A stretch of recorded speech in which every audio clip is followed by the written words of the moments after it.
Տիկին Տոնոյան, ես վերջին օրերին քննարկվող մի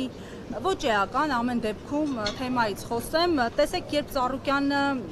հայտնվեց կալանքում, հայտնվեցին մարդիկ, որոնք սկսեցին ինչ-որ բաներ, պատմություններ պատմել Ծառուկյանի մասին, մի քանդակագործ կա Վիգեն Ավետիս անունով պատմել, Թերևս Չավետիս։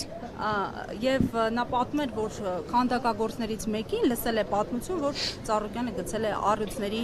վանդակը։ Այս դեպքերով հայցեր լինելու են։ Բնականաբար մենք էլ մամուլից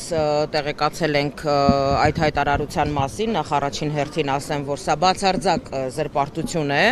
եւ չի կարելի այսպես սուրճի բաժակ նայողի մակարդակով խոսակցություններ անել։ Մենք բոլորս էլ շատ լավ հասկանում ենք, որ իշխանությունների ենթակայության տակ գործող լրատվամիջոցները մաքսիմալ այս օրերին գեներացնում են այդ թեզը, փորձելով պարոն Ծառուկյանի անվան հեղինակության հետ կապված նմանատիպ հրապարակումներով հանդես գալ, չգիտեմ որտեղից պեղում են ինչ-որ բանախոսների, որոնցից կյանքի գնովել լինի, փորձում են ստանալ գեթ-1 նախադասություն, որը վերաբերում է Գագիկ Ծառուկյանին եւ նրա հեղինակությանը, եւ հատկապես հենց այդ վերնագիրը դրվում է, հենց այդ նախադասությունը դրվում է 40 րոպեանոց հաղորդման վերնագիր, այն դեպքում, որ մնացած 38 րոպեն ընդհանրապես առնչություն չի ունենում Գագիկ Ծառուկյանի կամ նրա գործունեության հետ։ Մենք բոլորս այս տեխնոլոգիաների մասին շատ լավ գիտենք, վստահ եմ նաեւ լրատվական դաշտն այդ ամեն ինչին տիրապետում, իսկ ինչ վերաբերում է Վիգեն Ավետիսի այսպես մտածածին, հորինված, իր վառ ու բորբոքված երևակայության արդյունք հանդիսացող հայտարարություններին, կրկնում եմ, նախ առաջին հերթին դրանք որևէ աղերս չունեն իրականության հետ, մեկ, երկրորդ մեր փաստաբանական թիմը այո, զրպարտության, անհիմն այսպես զրպարտության մեղադրանքով հայցով դիմելու է դատարան, մենք նրան պատասխանատվության ենք ենթարկելու այդ հայտարարությունների համար, իսկ ինչպես գիտեք, նույն Վիգեն Ավետիսը ընդամենը 3 տարի առաջ, այսպես մեծ ջերմեռանդությամբ Գագիկ Ծառուկյանի հանդեպ ունեցած մեծ ակնածանքով մասնակցում էր Հիսուս Քրիստոսի արձանի մրցույթին, ներկայացրել են նախագիծ, տեսակապով, ես չեմ կարող ասել, թե ինչից է գոհ կամ դժգոհ մնացել, բայց եթե օրինակի համար ինքը խոսում է ինչ-որ հորինված քանդակագործի մասին, վստահաբար նախ ասենք նրանից, որ բնականաբար նման նախադեպ չի եղել եւ դա ընդամենը նրա, այսպես եմ ասում, վառ եւ բորբոքված երևակայության արդյունք է, ոչ ավելին։ Ներեցեք, բայց նման հիվանդագին երևակայություն ունեցող մարդկանց եթեր տրամադրել, խոսքի իրավունք տրամադրել, սա եւս խոսում է կոնկրետ իշխանությունների մեջ եղած ոչ առողջ տրամաբանության եւ մթնոլորտի մասին։ Տիկին Տոնոյան, երենք Orange Mall-ում ստուգումներ էին, ինչ իրավիճակ է, արդյոք կապարակնքվել է թե որոշ առևտրի կոնկրետ կետեր։ Նախորդին քննչական գործողություններ են կատարվել Orange Mall առևտրի կենտրոնում, կապարակնքվել են 10-ից 15 տաղավարներ,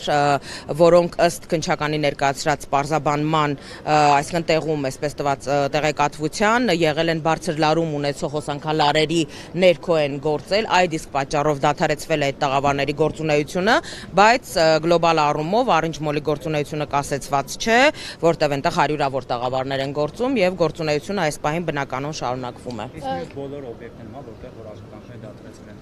բացի իրավական տեսանկյունից ինչ կարելի է ունենալու, նաև աշխատաբարձերի հետ կապված նաև տարբերություն կա նաև հանրության ներկայացումը, ինչ վիճակ է, մարդիկ կարողանալու են աշխատաբարձ Տեսեք, ես Multigroup կոնցեռնի անունից բնականաբար կոմպետենտ չեմ պատասխանելու, բայց այստեղ տրամաբանական հարց կա, որ եթե ամսի 7-ից բոլոր ձեռնարկությունները գրեթե Multigroup կոնցեռնի կազմում գործող հարկադիր պարապուրդի են մատնված, այսինքն չեն աշխատում բոլոր այդ ձեռնարկությունները։ Դա Երևանի Արադ կոնյակի գինուողու կոմբինատն է, Multi-Wellness-ն է, Multi-Grand հյուրանոցն է, Օլիմպավանն է, Ծաղկաձորում գտնվող հյուրանոցներն են եւ ռեստորանն է, գրեթե բոլոր օբյեկտները կապարակնքված են եւ աշխատակիցները հարկադիր պարապուրդի են մատնված, այդ մասով կոմպետենտ չեմ պատասխանելու, քանի որ չի գործում, իսկ ընթացի գործողությունների մասին Նոյ կոնյակի գործարանում արդեն 4 օր է գույքագրում է իրականացվում եւ դեռևս ճակատագիրը հայտնի չէ գործարանի, թե ինչ է լինելու գույքագրման ավարտից հետո։ Արարացանը աշխատում է, ես հիշում եմ, որ երբ որ կապարակնքել են, տնօրենն ասում էր վառարաններն են գուցե փչացել, ինչ որ խնդիր գույքային վնաս եղավ,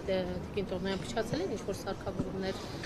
Տեսեք, մենք հենց նույն օրն ենք բարձրաձայնել անվտանգային խնդիրների մասին, որովհետև այո, այնտեղ լուրջ խնդիրներ կարող էին պայթյունավտանգության աստիճանի լուրջ խնդիրներ կարող էին առաջանալ։ Անկեղծորեն առիթ չի եղել տնօրենի հետ այդ մասին խոսելու, բայց ըստ այդ փուլում իմ ձեռքի տակ եղած տեղեկատվության այդ գործընթացը չէր կարող պարզապես վնաս չհասցնել, եւ խոսքը միլիոնավոր դոլարների վնասի մասին է, որովհետև այդ նյութը մնացել է վառարանների մեջ եւ դա քարանում է եւ հետո գործնականում ինձ հավատացրել են մասնագետները, որ այդ վառարանները գործարկել, կոնկրետ այն վառարանները, որտեղ որ մնացել է այդ գույքը, հնարավոր չի լինելու։ Անկեղծորեն դրանից հետո առիթ չի եղել խոսելու պատասխանատուների հետ։ Կրկին Արարատցեմենտի հետ կապված այսքան բիզնեսներից, հա, ինչու հենց Արարատցեմենտը գործարկվեց, վերագործարկվեց, հասկացել էր իշխանությունը, որ երկրի այսպես շինարարական բումը կանգնելու է, չէ լինելու քաղաքական պատճառով։ Կարծում եմ, որ այո, հասկացել են, որովհետև իրականում շինարարական կոլապս էր ստեղծվելու երկրում, եթե Արարատցեմենտը շարունակեր եւս մի քանի օր չաշխատել եւ կարող եմ վստահաբար ասել, որ նաեւ Երևանի Արարատ կոնյակի գինու օղու կոմբինատի չվերագործարկման պայմաններում առաջանալու են լրջագույն խնդիրներ, խոսքը մասնավորապես վերաբերում է խաղողի մթերման գործընթացին։ Մենք գիտենք, որ հազարավոր խաղողագործներ կան, որոնցից յուրաքանչյուր տարի պայմանագրի համաձայն Երևանի Արարատ կոնյակի գինու օղու կոմբինատը խաղող է մթերում, խոսքը մի քանի հազար խաղողագործների մասին է, Արմավիրի եւ Արարատի մարզում գործող, այսինքն այս մասով եւս լրջագույն խնդիրներ կարող են առաջանալ, եթե կոնյակի գործարանը չվերագործարկվի։ Գագիկ Ծառուկյանը պարբերաբար քաղաքացիների տարբեր շումերի հետ բարձրանում էր հատված, որտեղ Հիսուս Քրիստոսի արձանը կառուցվում։ Այս պահին դուք ունեք տեղեկատվություն, աշխատանքներ այնտեղ շարունակվում են, տարվում են, թե այդտեղ եւս խնդիրներ են առաջացնելու, ուսումնասիրություններ եղել են արդյոք այս ընթացքում։ Աշխատանքները, շինարարական աշխատանքները շարունակվում են, ավելին ասեմ, նաև կամավորների այցերն են շարունակվում այս օրերին, մարդիկ, հարյուրավոր մարդիկ գալիս են, իրենց մասնակցությունն են ունենում, հավաստագիր են ստանում իրենց մասնակցության հետ կապված եւ այս օրերին կարող եմ ասել, որ մեր կամավորների հոսքը բազմապատիկ անգամ ավելացել է, որովհետեւ մարդիկ այս ամեն ինչի մեջ ներքին համերաշխության, ազգային համերաշխության այսպես խորհուրդ են տեսնում այս գործընթացի մեջ։ Շինարարությունը ճիշտ է այս պահին շարունակվում է, սակայն առաջիկայում օբյեկտիվ խնդիրներ կարող են առաջանալ Հիսուս Քրիստոսի արձանի կառուցման մասով, որովհետև արձանի երեսպատման սալիկները մատակարարում էր Multistone ընկերությունը, որը ինչպես գիտեք, եւս արդեն 10 օրից ավել կապարակնքված է եւ չի գործում։ Տիկին Տոնոյան, մեկ հարցադրում ճշգրտում քաղաքական թիմում Ծառուկյանը ինչպես են պատկերացնում այս իրավիճակի հանգուցալուծումը, հաշվի առնելով, որ Փաշինյանը վերջին ճեպազրույցներից մեկում էլ նշեց, որ անզիջում է այս հարցում լինելու եւ ավելին չժխտեց իր հրահանգների մասին։ Գագիկ Ծառուկյանի քաղաքական թիմը, Բարգավաճ Հայաստան կուսակցությունը,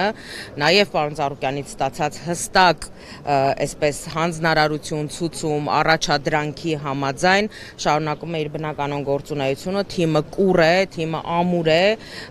բնականաբար առաջին ժամերին, առաջին վայրկյաններին, ինչպես եւ կարծում եմ շատ մարդկային եւ տրամաբանական է, այո, որոշակի առումով թիմը նաև պարալիզացվել էր, որովհետեւ երբ որ մի քանի ժամում ընդամենը այսպես բացարձակ հիմնազուրկ մեղադրանքով կալանավորվում է կուսակցության նախագահը, կալանավորվում է թիմի առաջնորդը, պարալիզացվում են Multigroup կոնցեռնի կազմում գտնվող տասնյակ ընկերությունների այսպես գործունեությունը, հազարավոր մարդիկ մի վայրկյանում մնում են գործազուրկ, բնական է, որ այս ամեն ինչը կարող է այսպես որոշակի առումով սասանել, մարդկային առումով եմ ասում, այսպես ինքնակազմակերպվելու, ինքնադրսևորվելու մասով, բայց փառք Աստծո եւ բարեբախտաբար մեր թիմում, մեր թիմի շարքերում,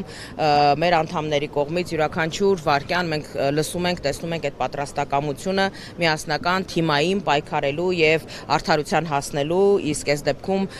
հանգուցալուծումը Գագիկ Ծառուկյանի ազատության մեջ գտնվելն է եւ ես մեծ հույս ունեմ, որ առաջիկայում այս հարցը կկարգավորվի, պարոն Ծառուկյանը կլինի ազատության մեջ, որովհետեւ որևէ իրավական հիմք չկա Գագիկ Ծառուկյանին անազատության մեջ պահելու, բացարձակ այսպես հիմնազուրկ եւ դատարկ քրեական գործ է այն ինչ որ այն մեղադրանքը, որը ներկայացված է Գագիկ Ծառուկյանի նկատմամբ եւ Գագիկ Ծառուկյանի առաջնորդությամբ մեր թիմը կշարունակի իր գործունեությունը, իսկ ինչ վերաբերվում է Գագիկ Ծառուկյանի հասցեին հնչող կամ թիմի հասցեին հնչող տարատեսակ այսպես մեղադրանքներին, ես կարծում եմ, որ ցավոք սրտի մենք նախընտրական քարոզարշավի առաջին իսկ օրերից սկսած ականատես ենք եղել այդ խոսույթին, ականատես ենք եղել այդ լեքսիկոնին, երբևէ Գագիկ Ծառուկյանը այսպես չի գցել իր կլասը, միշտ մշտապես պատասխանել է համենայն դեպս կոռեկտության շրջանակներում եւ այսօր ունենք այն, ինչ որ ունենք ցավոք սրտի։ Հնարավոր է քաղաքական պրոցեսներից չիզոլացվի Ծառուկյանը անգամ օրինակ տնային կալանքի պայմաններում հնարավոր քաղաքական պրոցեսներից։ Գագիկ Ծառուկյանը Բարգավաճ Հայաստան կուսակցության նախագահն է, Բարգավաճ Հայաստան կուսակցությունը շուրջ 20 տարի ակտիվ դերակատարում է ունեցել բոլոր քաղաքական գործընթացներում, մինչև նախորդ խորհրդարանական ընտրությունները 21 թվականի խորհրդարանում ներկայացված երկրորդ ուժն է եղել մշտապես եւ անկախ այն հանգամանքից, որ այս պահին Բարգավաճ Հայաստան կուսակցությունը ներկայացված չէ խորհրդարանում, բնականաբար մենք մեր գործունեությունը, մեր դերակատարումը շարունակելու ենք քաղաքական կյանքում, որովհետև բոլորի համար էլ հասկանալի է, որ Բարգավաճ Հայաստան կուսակցությունից պարզապես գողացել են իրենց քվեները եւ իրենց մանդատները։ Դա պարզ եւ պարզագույն մանդատագողություն է եղել, որովհետեւ եթե հունիսի 7-ի գիշերը քվեաթերթիկների հաշվարկի ժամանակ կենտրոնական ընտրական հանձնաժողովի տեխնիկական անձնակազմը բարեհաճեր ճիշտ մուտքագրել ձայները, ապա Բարգավաճ Հայաստան կուսակցությունը հայտնվելու էր խորհրդարանում իր 5 մանդատներով, բայց քանզի բացարձակ փնթիության, ապաշնորհության պայմաններում է այդ գործընթացը տեղի ունեցել, բնականաբար հետո կհնգտավ այդ լուծումը վստահ եմ հստակ ցուցումով, որ երկու տեղամասերում ընտրությունները անվավեր, արդյունքները անվավեր ճանաչելով զրկեց Բարգավաճ Հայաստան կուսակցությանը խորհրդարանում հայտնվելու հնարավորությունից։ Մենք բոլորս հասկանում ենք, որ ԲՀԿ-ի խորհրդարանում չհայտնվելը միանգամայն փոխում է խորհրդարանի պատկերը եւ այս պատկերը շարունակվելու է առաջիկա տարիների ընթացքում, բայց դա չի նշանակում, որ խորհրդարանում չլինելը ստիպելու է մեզ չզբաղվել քաղաքականությամբ։ Կամ գնալ պոլիսային պայմանավորվածության։ Բնականաբար, այո։ Լայնամասշտաբացիաներ կլինեն։ Բնականաբար տեսել եմ, մեզ համար զարմանալի չի այդ հայտարարությունը, գործընթացները հենց դրան էլ տանում էին, բայց մենք ապրում ենք այսպես ժողովրդավարության բաստեոն հռչակված, երկրում կան իրավական գործընթացներ, մեկ վայրկյանում կամ մուրճի մեկ հարվածով, այսպես հնարավոր չի գործընթացները կյանքի կոչել իրականացնել, փաստաբանների խումբը աշխատում է, ես պարզապես ուզում եմ հիշեցնել նույն հեղափոխության օրերին Նիկոլ Փաշինյանի այն հայտարարությունները, երբ որ տարբեր ձեռնարկությունների աշխատակիցների ինքը կոչ էր անում ակտիվորեն մասնակցել ցույցերին, միտինգներին, հեղափոխությանը եւ այլն, եւ հիմա առավել քան տարօրինակ է իշխանությունների ворթեգրած այս քաղաքականությունը, երբ հնարավոր եւ անհնարին բոլոր առիթներով կոնկրետ սպառնում են Multigroup կոնցեռնի կազմում գործող ընկերությունների աշխատակիցներին բարձրաձայնել իրենց բողոքի ձայնը, իրենց աշխատանքը պահպանելու կամ տիրող անարդարությունների կամ տեղի ունեցող անարդար գործընթացների հետ կապված։ Կարծում եմ այստեղ արդեն պատկերը առավել քան ակնհայտ է, որ ժողովրդավարությունը ընդամենը միֆ է գործող իշխանությունների համար։